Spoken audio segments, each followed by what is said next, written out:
할렐루야. 성가대 찬양 감사합니다. 제가 숫자를 세잖아요. 김치담으로 갔네.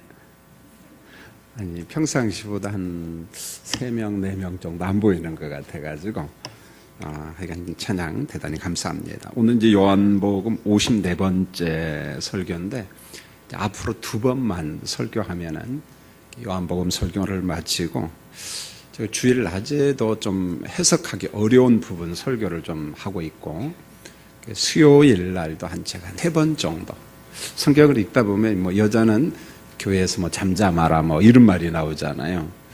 그럼 그런 말 읽을 때마다 여자 성도는 기분 나빠요, 좋아요? 은혜 받으면 괜찮다고 하고 남자인 제 입장에서도 굉장히 기분 나빠요. 그런데 이게 어떤 의도에서 나온 본문인가 정확하게 해석을 안 하면은 곡해하는 해석을 좀 할 수가 있거든요. 그런 설교를 이렇게 수요일 날 주일 낮에 하면은 새 가족이 너무 많다 보니까 뭔 말인지를 잘 몰라요, 보면은.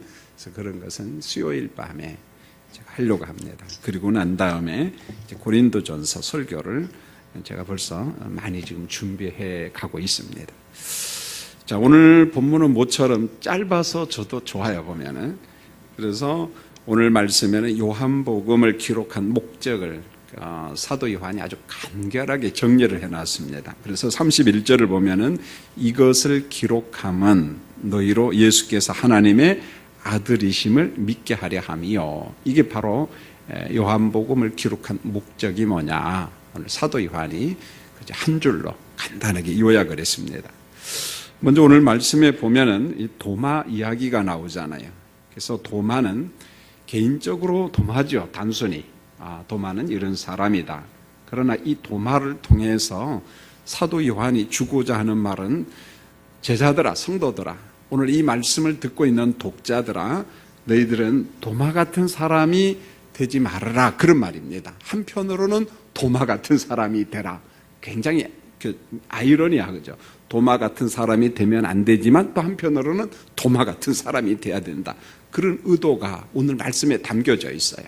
여러분들이 귀담아 들으면 도마 같은 사람이 되지 말라는 건 어떤 말이고 도마 같은 사람이 되라는 건 뭔가 오늘 설교 시간에 좀 손에 붙잡고 갔으면 좋겠어요.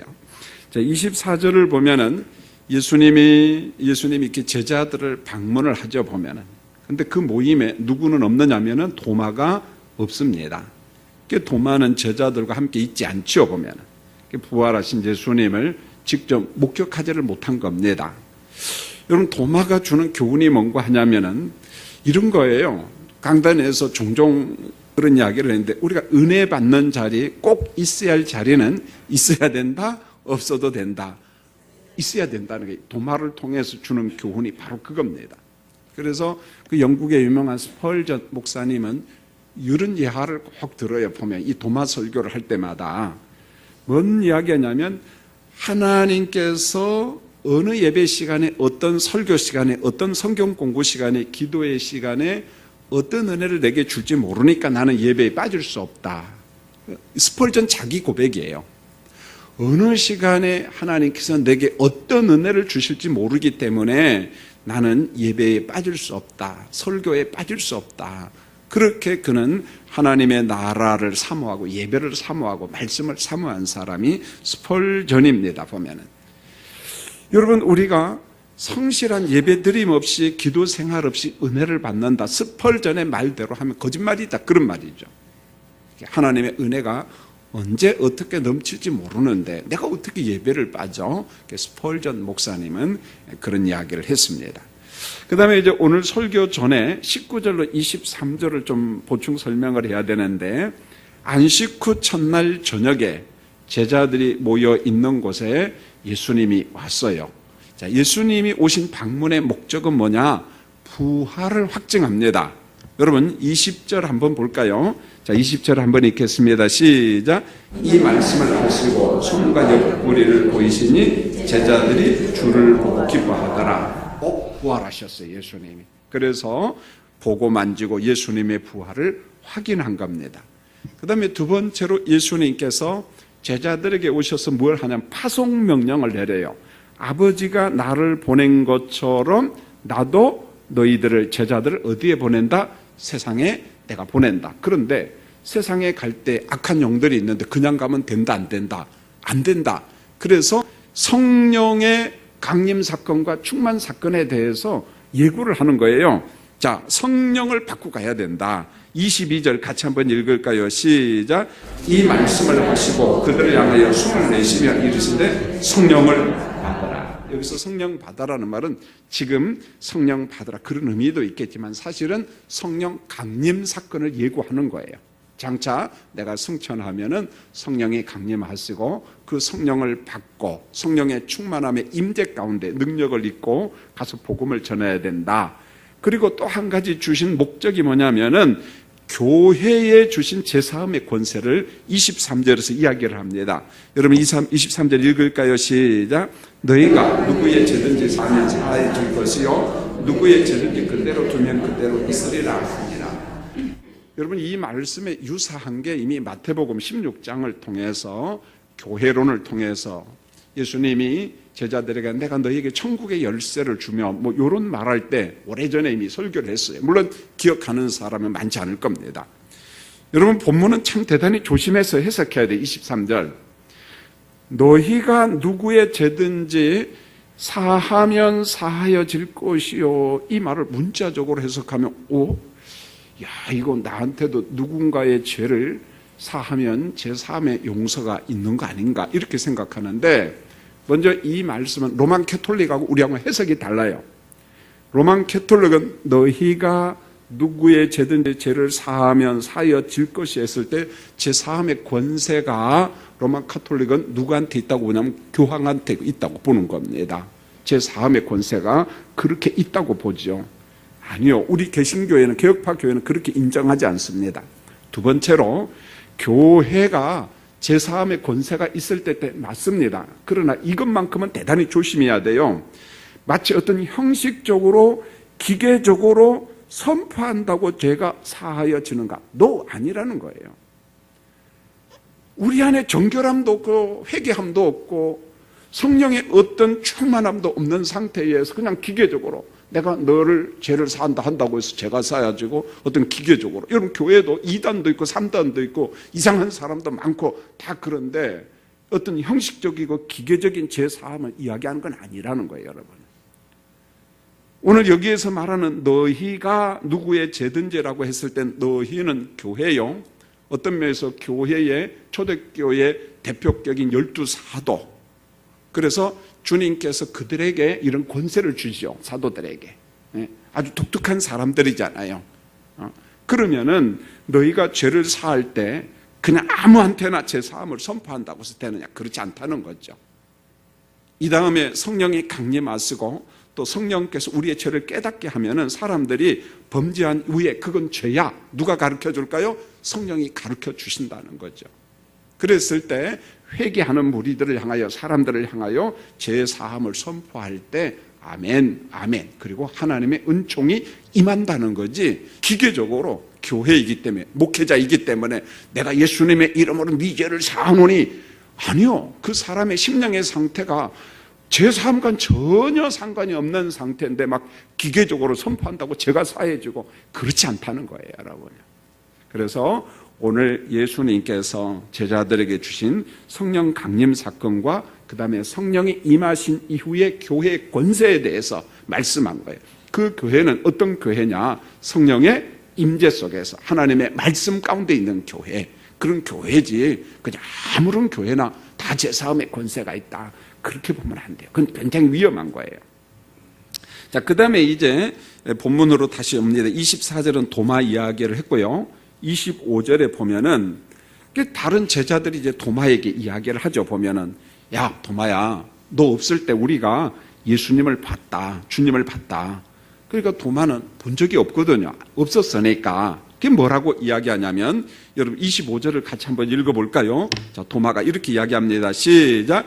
다른 제자들이 그에게 이르되 우리가 주를 보았노라 하니 도마가 이르되 내가 그의 손에 못자국을 보며 내 손가락을 그 못자국에 넣으며 내 손을 그 옆구리에 넣어보지 않고는 믿지 아니하겠노라 하니라. 여러분 얼마든지 우리가 이 도마의 논리를 인정할 수 있죠. 왜냐하면 우리가 누굽니까? 사람이거든요. 피조물이거든요. 한계가 있습니다. 그렇기 때문에 우리는 뭔가 확인하고 싶어요. 그 자체가 여러분 나쁜 건 아니죠.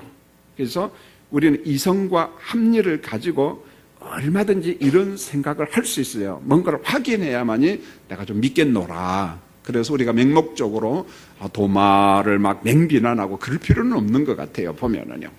도마를 우리가 좀 자연스럽게 그냥 인정하고 넘어가면 좋을 것 같아요. 그 역시 사람이기 때문에. 그 다음에 26절을 보면은 여드레를 지나서, 자, 요한복음에 보면은 마치 사도 요한이 요한복음을 쓸 때는 일기를 쓰듯이 날짜를 꼭 기록합니다.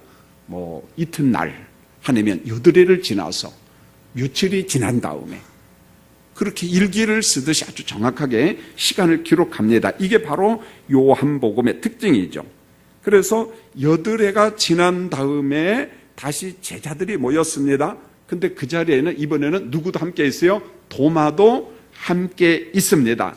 자, 문들이 닫혀 있는데 예수님께서 오셨어요. 너희에게 평강이 있을지어다. 이렇게 말했습니다. 자, 27절 한번 읽을까요? 시작. 도마에게 이르시되 내 손가락을 이리 내밀어 내 손을 보고 내 손을 내밀어 내 옆구리에 넣어보라. 그리하여 믿음 없는 자가 되지 말고 믿는 자가 되라. 예수님께서 도마의 마음을 다 아시고 이렇게 말합니다. 도마야, 너의 손가락을 이리 내밀어 한번 확인해봐라. 나의 손을 한번 만져봐라. 보라. 내 옆구리에 넣어봐라. 그리하여 믿음 없는 자가 되지 말고 믿는 자가 되라. 이렇게 말합니다. 예수님은 도마에게 신실한 믿음을 지금 촉구하고 있는 거죠. 봐라, 예수님 부활했어. 메시아 부활했다. 그러므로 이제부터 의심하지 말고 뭐 확인하고 믿고 이제 그 정도로 끝내고 이제는 무엇하는 사람이 되라. 주님이 말씀하신 것은 좀 제발 좀 믿으라. 믿는 사람이 되라. 이렇게 말합니다. 이 말이 떨어지자마자 28절에 보면요, 멋진 신앙 고백이 나옵니다. 자, 뭐라고 신앙 고백하는가? 28절 볼까요? 시작. 도마가 대답하여 이르되 나의 주님이시오 나의 하나님이시라. 여러분, 요한복음에 고백이 몇 가지 나오는데 그 고백 중에 가장 깊고 우미한 고백 누가 하느냐? 도마가 합니다. 이건 본받아야 된다는 거예요.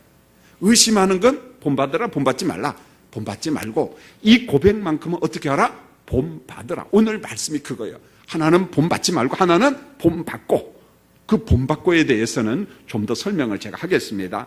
자, 도마는 예수님을 일컬어 나의 주님, 나의 주님. 당신은 하나님의 아들입니다. 당신은 살아계신 누구다? 베드로나 나다네엘이나 이런 사람들의 고백과 차원이 달라요. 차원이 다릅니다. 나의 주님이십니다. 나의 하나님이십니다. 그래서 여러분 요한복음에서 가장 최고의 절정이 뭐냐면 28절이 오늘 말씀이에요. 요한복음을 기록한 목적 중에 최고의 말씀이 바로 28절인데 그게 뭐냐? 도마가 어떤 고백을 하냐면은 당신은 누구다 이렇게 말하지 않고 나의 주님이요 나의 하나님이요 예수 그리스도한테 나의 하나님 이렇게 고백합니다. 이렇게 고백한 사람이요 도마밖에 없거든요. 보면은요. 그래서 이 요한복음에서 이걸 마치 클라이막스와 같은 거예요. 절정과 같은 건데요. 자, 우리가 여기서 이제 요한복음 거의 공부를 다 했는데 예수님이 누구신가 요한복음 전체를 통해서 한번 공부를 하려고 하는데요. 자, 다시 요한복음 1장으로 넘어올까요? 네, 빨리 손을 옮기세요. 요한복음 1장부터 예수님이 누구신가 요한복음 전체를 통해서 한번 복습하도록 하죠. 보면은 뭐 스크린 보도 됩니다만은 눈이 좀 밝은 사람들은 성경을 좀 또 보면 좋겠죠. 자, 예수님이 누군가 요한복음 전체를 한번 쭉 훑어보는데 요한복음 1장 1절에 보면은 이렇게 말해요. 예수님은 태초부터 계신 뭐라고? 말씀이라고. 자, 요한복음 1장 1절 읽겠습니다. 시작. 태초에 말씀이 계시니라. 이 말씀이 하나님과 함께 계셨으니 이 말씀은 곧 하나님이시라. 예수는 누구다? 말씀이다. 예수는 누구다? 말씀이다. 그 다음에 요한복음 1장 3절에 보면은 예수는 만물을 지으신 창조주다. 이렇게 나와요. 자, 요한복음 1장 3절 시작. 만물이 그로 말미암아 지은 바 되었으니 지은 것이 하나도 그가 없이는 된 것이 없느니라. 만물이 누구로 말미암아? 그로 말미암아 지은 바 되었으니, 로고스에서 말씀이신 그리스도로 말미암아 만물이 어떻게 되었어요? 창조되었다, 이렇게 말하고 있습니다. 그 다음에 요한복음 1장 4절을 보면 예수님은 나는 생명이요 나는 참 빛이다, 이렇게 말씀하고 있어요. 읽지요, 시작. 그 안에 생명이 있었으니 이 생명은 사람들의 빛이라. 그 생명과 빛이신 예수님이 어디에 오셨다는 거예요? 땅으로. 원래 이 요한복음의 독자는 헬라인 기독교인이 많다고 이야기했습니다. 그래서 이원론적 대칭 구조로 설교를 하는 거예요. 그리스도는 누구냐? 빛이다. 그리스도는 누구냐? 생명이다. 그러면 헬라 사람들은 다 알아들어. 그래서 예수는 누구냐? 나는 생명이다. 나는 빛이다. 그 다음에 요한복음 1장 29절 한번 읽어볼까요?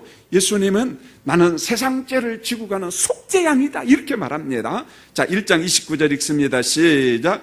이튿날 요한이 예수께서 자기에게 나오심을 보고 이르되 보라, 세상 죄를 지고 가는 하나님의 어린 양이다. 예수는 누구다? 세상의 모든 죄를 짊어지고 가는 하나님의 속죄양이다, 어린 양이다, 이렇게 말합니다. 요한복음 4장 14절 넘어갑니다. 이제 요한복음 복습하는 거예요. 자, 4장 14절 여기에 보면 예수님은 영원히 목마르지 않게 하는 샘물, 생명수다, 이렇게 말합니다. 읽겠습니다. 시작. 내가 주는 물을 마시는 자는 영원히 목마르지 아니하리니 내가 주는 물은 그 속에서 영생하도록 솟아나는 샘물이 되리라. 나는 누구다? 난 생수다. 목마르지 않는 난 생명수다, 이렇게 말합니다. 그 다음에 요한복음 6장 48절 예수님은 생명의 떡이다, 이렇게 말합니다. 생명의 떡이다. 6장 48절 한번 또 읽겠습니다. 시작. 내가 곧 생명의 떡이다. 떡은 떡인데 무슨 떡이요? 생명의 떡. 여러분, 우리가 먹는 떡은 몇 시간째는 배가 고파요. 이길순 권사님 떡 권사님인데 몇 시간 가요? 얼마 못 갑니다. 그런데 예수님은 무슨 떡이라고요? 이렇게 말했어요. 생명의 떡이다. 그 다음에 요한복음 6장 55절에 보면 예수님은 참된 양식이요 참된 음료로다, 이렇게 말합니다. 6장 55절 읽겠습니다. 시작. 내 살은 참된 양식이요 내 피는 참된 음료로다. 참자를 쓰고 있다는 거죠. 여러분, 양식이라고 해서 다 우리에게 생명을 주는 건 아니잖아요. 그런데 나는, 예수님은 참된 양식이고 참된 음료다. 요한복음 8장 12절로 넘어갑니다. 자, 요한복음 8장 12절 읽겠습니다. 시작. 예수께서 또 말씀하여 이르시되 나는 세상의 빛이니 나를 따르는 자는 어둠에 다니지 아니하고 생명의 빛을 얻으리라. 나는 누구다? 생명의 빛이다. 난 세상의 빛이다, 이렇게 말하고 있어요. 그 다음에 요한복음 10장 11절 예수님은 선한 목자라, 이렇게 이야기합니다. 요한복음 10장 11절 같이 읽겠습니다. 시작. 나는 선한 목자라. 선한 목자는 양들을 위하여 목숨을 버리거니와. 나는 선한 목자다. 여호와는 나의 목자다. 성경에서 그리스도의 목자 되심, 하나님의 목자 되심에 대해서 말씀하고 있습니다. 요한복음 11장 25절 나는 부활이요 생명이다. 자, 요한복음 11장 25절 읽습니다. 시작. 예수께서 이르시되 나는 부활이요 생명이니 나를 믿는 자는 죽어도 살게. 이렇게 말합니다. 그 다음에 요한복음 14장 6절 나는 길이요 진리요 생명이니. 요한복음 14장 6절 시작. 예수께서 이르시되 내가 곧 길이요 진리요 생명이니 나로 말미암지 않고는 아버지께로 올 자가 없느니라. 그러니까 예수님은요 위로부터 이 땅에 오셨는데 왜 왔느냐? 난 길이라는 게 길. 그래서 땅에 있는 사람이 아버지의 나라로 갈 수 있는 유일한 길이 누구냐? 그리스도. 그 길로만 가야 돼. 그 길이 누구다고요? 예수 그리스도. 그리스도는 길이라는 거예요. 이 길로 가야 돼. 다른 길로 가면 안 된다는 거죠. 그 다음에 요한복음 15장 1절 읽겠습니다. 시작. 나는 참 포도나무요 내 아버지는 농부라. 나는 참 포도나무요 내 아버지는 농부다. 여러분, 제가 여러 가지 읽었는데, 우리 같이 읽었는데 예수님은 여러 가지 방식으로 자기 계시를, 자기 선언, 나는 누구다 따라하겠습니다. 나는 하나님이다. 나는 메시아다. 그러니까 나는 메시아, 나는 하나님인데 그 하나님됨에 대해서 어떤 때는 상징으로 여러 가지 비교를 통해서 비유를 통해서 이야기해요. 나는 누구다. 자기 계시, 자기 선언. 예수님께서 말씀해 나는 누구다. 나는 누구다. 여러분 사도 요한은 요한복음을 기록하면서 이 마음을 가진 거예요. 제자들아, 오늘 이 말씀을 읽는 독자들아, 진리를 깨닫고 도마처럼 신앙 고백하라 이겁니다. 이건 본받으라는 거예요. 누구처럼 신앙 고백하라? 도마처럼 신앙 고백하라. 이런 관점에서 도마의 신앙 고백은요, 요한복음에서 정점이라니까요. 클라이막스를 하는 거예요. 산의 저 꼭대기에 올라간 겁니다. 예수님은 나의 주님이요, 예수님은 나의 하나님이요. 남들은요 그렇게 이야기하지 않아요.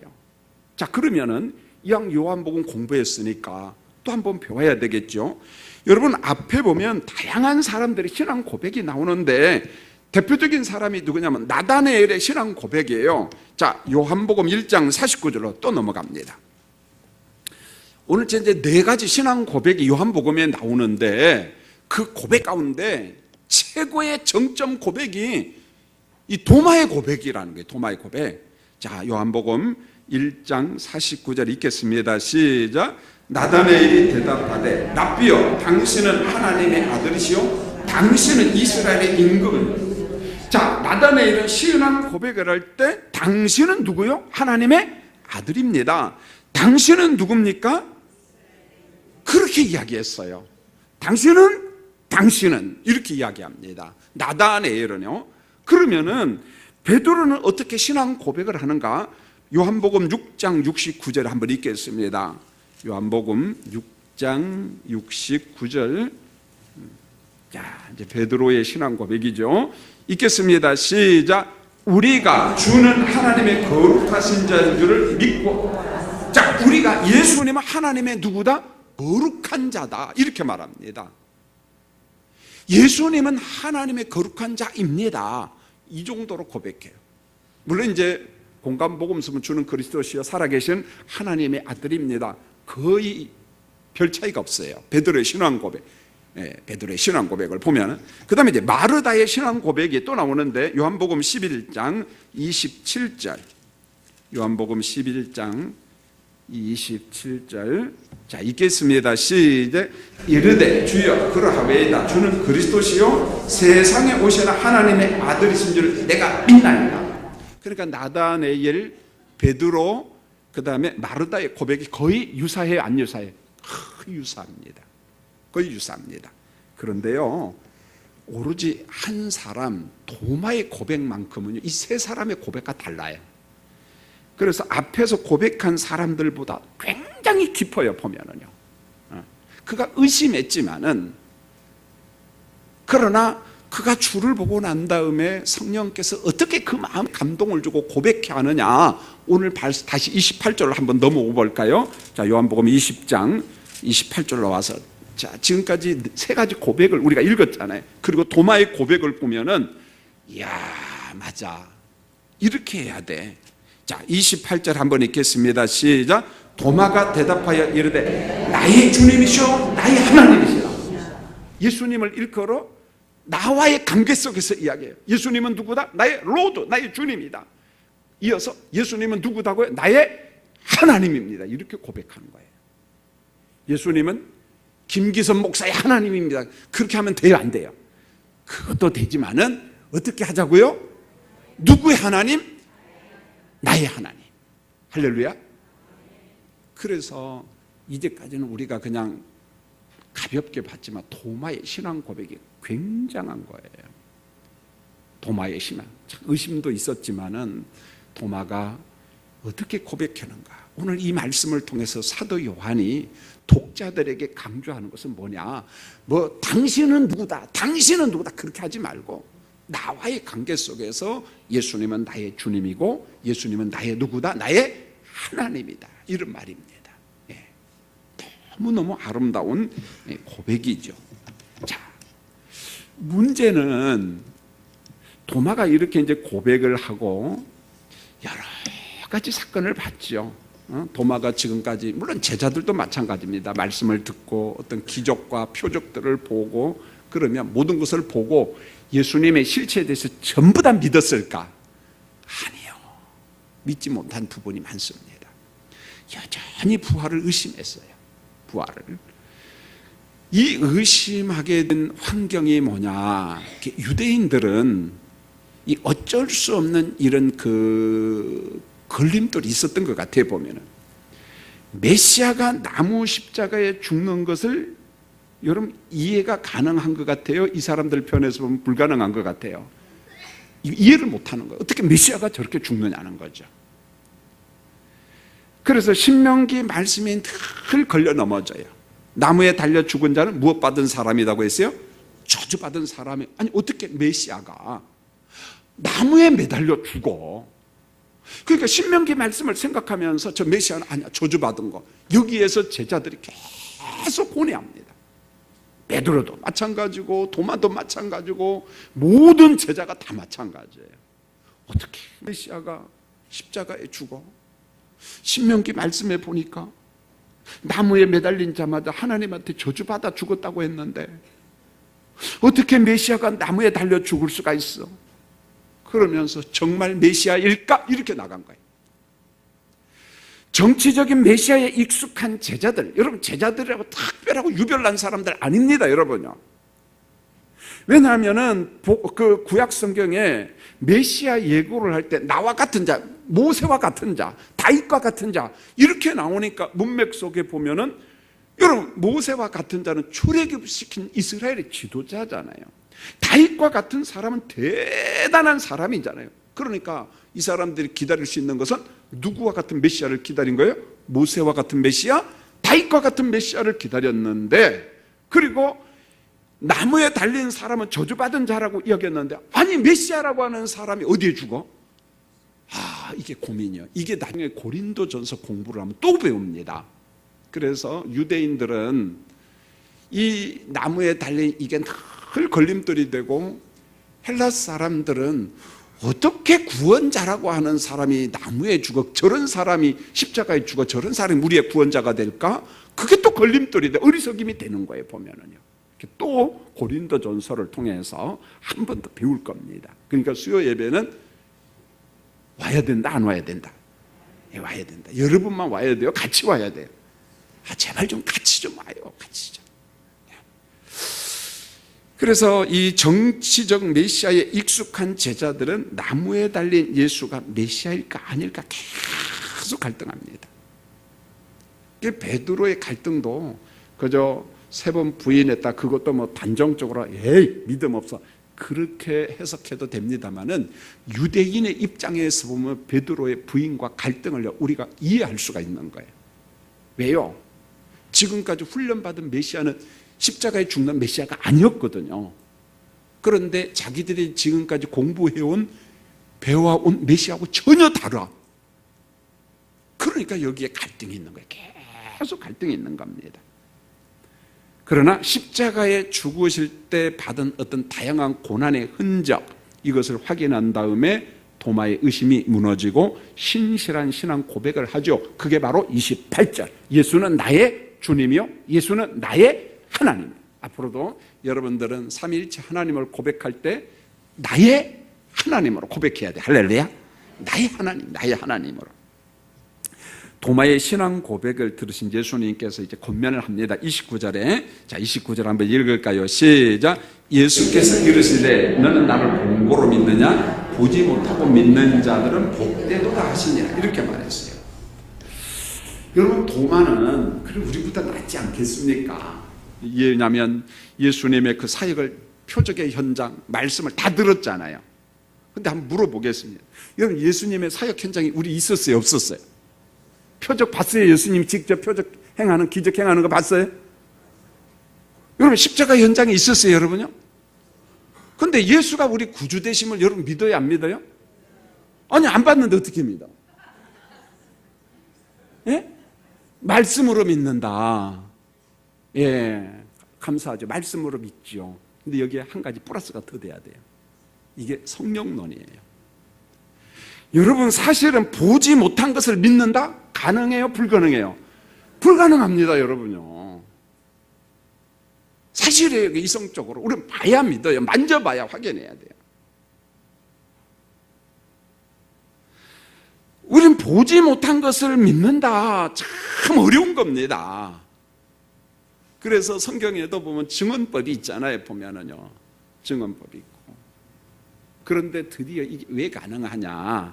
우리가 그 현장에 없었고 기적의 현장에 없었지만은 보지 못했지만 왜 믿을 수 있느냐? 오직 누구 안에서? 성령 안에서 이게 가능하다는 거예요. 할렐루야? 무슨 말인가 하냐면은 이성과 합리가 믿음의 근거가 아니라 모든 믿음의 근거는 어디로부터 시작된다는 거예요? 성령으로부터. 할렐루야?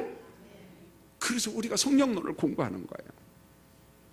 내가 만져보고 확인해보고 내가 합리적으로 추론해보니까 믿어진다. 천만의 말씀 안 믿어져요. 예수님이 부자와 나사로 비유를 통해서 죽었던 사람이 세상에 탁 나와가지고 저 지옥 있다 한다 이야기도 듣는다 안 듣는다? 안 듣는다니까요. 이놈의 인간들이요. 안 믿어요. 그런데 예수님은 뭐라고 이야기하냐면은 우리가 보지 못했고 만지지 못했지만은 그 현장이 없었지만 이제는 누구를 통해서? 하나님의 영, 그리스도의 영이신 성령을 통해서 어떻게 된다? 믿음이 오는 거예요. 믿어지는 겁니다. 누가 믿게 하셔요? 성령이 믿게 하는 거예요. 할렐루야. 성령이 믿게 하시는 거예요. 자, 이제 그리고 난 다음에 이제 30절과 31절의 막간 이야기를 또 한번 하지요. 요한복음을 기록한 목적을 아주 간결하게, 정말 기가 막히게 간결하게 써놨어요. 자, 31절 한번 읽어볼까요? 시작. 예수께서 제자들 앞에서 이 책에 기록되지 아니한 다른 표적도 많이 행하였으나, 그러니까 예수님이 제자들 앞에서, 사람들 앞에서 이 책에, 무슨 책이에요? 요한복음 책에 기록되지 아니한 다른 표적도 많이 행하셨으나, 예수님이 표적, 기적 행함이 얼마나 많았는지 몰라요. 그걸 다 어떻게 기록합니까? 못 기록해요. 얼마나 많은 설교를 했겠습니까? 그걸 어떻게 다 기록해요? 그래서 몇 가지 설교 내용, 표적 내용 이 책에 기록했는데, 그러면은 이 책에다 이것을 기록한 목적이 뭐냐? 그게 바로 31절에 딱 두 가지로 정리가 되어 있어요. 여러분 31절을 한번 읽겠습니다. 시작. 오직 이것을 기록함은 너희로 예수께서 하나님의 아들 그리스도이심을 믿게 하려 함이요 또 너희로 믿고 그 이름을 힘입어 생명을 얻게 하려. 두 가지잖아요. 이것을 기록함은 너희로 예수께서 누구의 아들? 하나님의 아들 그리스도이심을 믿게 하려 함이요.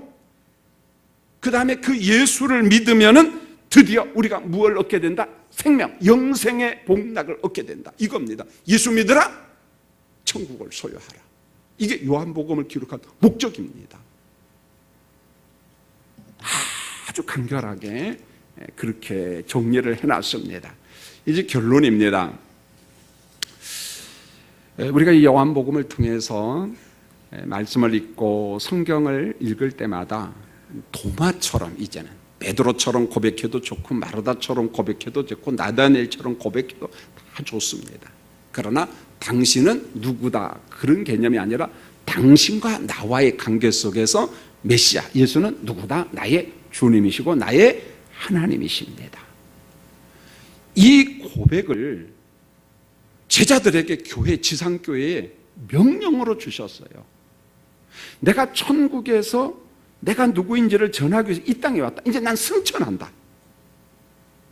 그리고 내가 이 땅에 교회를 세우고 너희들을 놔두고 가는데 그냥 놔두면 사탄한테 이리저리 다 얻어 터지거든. 안 되니까 뭘 받으라? 성령을 받고 나가서 예수가 그리스도 되심, 하나님의 나라에 대해서 증거하라. 그래서 복음을 전할 때는 혼자 간다? 성령과 함께 간다. 성령과 함께 간다. 무엇하러 가는 거예요? 예수 믿으면 병 고친다, 그 말도 되지만은 예수 믿고 어디 가자? 천당 가자. 구원받으라는 거예요. 이게 예수님께서 우리에게 주신 지상 명령. 그러므로 교회가 이 땅에 존재하는 것, 여러분과 제가 예수 믿고 구원받은 이유가 뭐냐? 이거예요. 바로 십자가의 복음, 부활의 복음, 생명, 영생, 누림의 복음을 갖다가 무엇하라? 증언하라. 이게 교회가 이 땅에 존재하는 목적이에요. 이거 전하지 아니하면 교회로서 역할을 못하는 거예요. 성도로서 사명을 못하는 겁니다. 못하는 거예요, 보면. 여러분, 지난주 저는 먼 일 때문에 그 염한섭 원장님 강의를 다 못 듣고 말미만 듣고, 그리고 제 서재실에서 테이프 사부 예배 녹화가 돼서 다 듣고 정말 은혜를 다시 받았습니다. 그런데 그분이 애통해 하는 게 그거예요. 이렇게 지금 세상이 뒤죽박죽되고 사탄의 소굴이 돼가는데 왜 그렇게 한국교회가 침묵하는지 자꾸 막 그 답답해하고 애통해 하는 마음. 응? 그러면서 참 그분한테 막 미안하더라고요. 1인 시위도 하고요. 여러분, 염한섭 원장이 누구냐면, 여기 가면 왜 이태희 목사님 알아요? 몰라요? 성복교회. 그분 사이거든요. 네. 그러니까 그 수동에 있는 기도원의 거기 건물에서 요양원도 하고, 그러면 그냥 목숨 걸고 하는 거예요. 근데 한국교회는 너무 무관심하니까. 그래서 그분이 말 가운데 이 말을 하더라고요. 그래서 군에 있는 동성애를 처벌하는 군 형법을 없애라. 그냥 노골적으로 이야기해요. 그걸 주장하는 사람 공산주의라는 거예요. 공산당이라는 게. 우리나라에 공산 사상 영향받은 사람이 너무 많다는 거야. 그러면서 저 북한에서 쏘는 핵, 그것보다 더 무서운 게 뭐냐? 그 사람들이 노리는 것은 군 형법 동성애 처벌, 그걸 없애버리고 대한민국 내부를 완전 무너뜨리는 게 이게 공산주의 전략이라는 거예요. 그 메시지, 그걸 이야기해. 이 동생의 이걸 군 형법을 없애려고 하는 게 공산당의 전략이라는 거예요. 그런데 우리는 핵폭탄 요것만 보지 이건 못 본다는 거죠. 지금 이게 막 벌어지고 있는데. 이런 말이에요. 세상 말로 미치겠다는 거예요. 그 염한섭 원장은. 한국교회 막 우리가 강사비 주니까 강사비 저한테 주지 말고 이 동성애 반대하는 단체가 있습니다. 어차피 나를 위해서 주는 강사인데 그걸로 다 보내주십시오. 대단한 사람이야. 이게 자기에게 책정된 자기가 가져가는 게 아니라 이 동성애를 반대하고 홍보하는데 그 돈이 없으니까 좀 도와주라. 그러니까 막 안타까운 심정으로. 너무 한국교회가 그냥 안 움직이니까 막 죽겠다는 거예요. 그래서 앞으로 4, 5년 동안 이 문제에 대해서 한국교회가 정말 정신 바짝 차리지 않으면 이 법이 딱 바뀌면은요, 일제시대 기독교 핍박 그건 아무것도 아니라는 거예요. 어떤 면에 있어서 그런지도 모르겠어. 하도 정신을 못 차리니까 일제시대 6.25 기독교인들 핍박받고 죽고 이런 때가 올 가능성도 있다는 거예요, 보면은요. 너무 우리가 그냥 너무 잘 먹고 잘 사니까 그냥 에이 그건 나하고 상관없는 거야. 그래. 제발 그러지 말자. 목회자들도 똑같습니다. 관심 없습니다. 그래 내 교회만 성장하고 그래 내 교회만 성장하고 한번 보자. 이게 법이 딱 통과되고 난 다음에 큰 교회 하루아침에 다 무너진다는 거죠. 보면은 아무런 의미가 없다는 거죠. 그래서 어떤 그 교회 성장주의에 빠져 있는 그것도 일종의 우상 숭배거든요. 같이 거들고 같이 기도해야 되는데 너무 무관심한 것 때문에 당사자로서. 그래서 여러분 부탁하건대요, 사부 예배 인터넷 들어가서 우리 교회 홈페이지에 들어가서 한번 들어보세요. 옛날에 신생중앙교에서 들었던 것보다 훨씬 더 내용이 충실합니다. 그리고 막 그 원장님이 정말 애절해요. 보면은 너무 애절해요. 저는 이 영상을 저희 대학원 동기 카톡방에 싹 올려서 목사님들 다 들으십시오. 목사님들도 참 비겁할 때가 많거든요. 보면은요 전혀 관심 없어요. 어떤 때 막 화가 납니다. 그래서 너 혼자 잘 먹고 잘 살아 막 속으로 그래. 겉으로는 절대 그러지 않습니다. 이게 죄라고 하는 것을 강단에서만 이야기하지 말고 현장에 가서 좀 뛰고 홍보도 하고 같이 좀 으쌰으쌰 해야 되는데 너무 사랑하는 성도님들, 성차별 이 문제가 국회에서 통과되지 않도록 여러분 기도 좀 많이 해주시기 바랍니다. 할렐루야. 정말 기도해 주시고, 우리 교회가 동성애 반대하러 간다고 하면은 우셔요. 좀 그냥 아유 뭐 그렇잖아요. 한국 교회를 살리는 길은 이 길.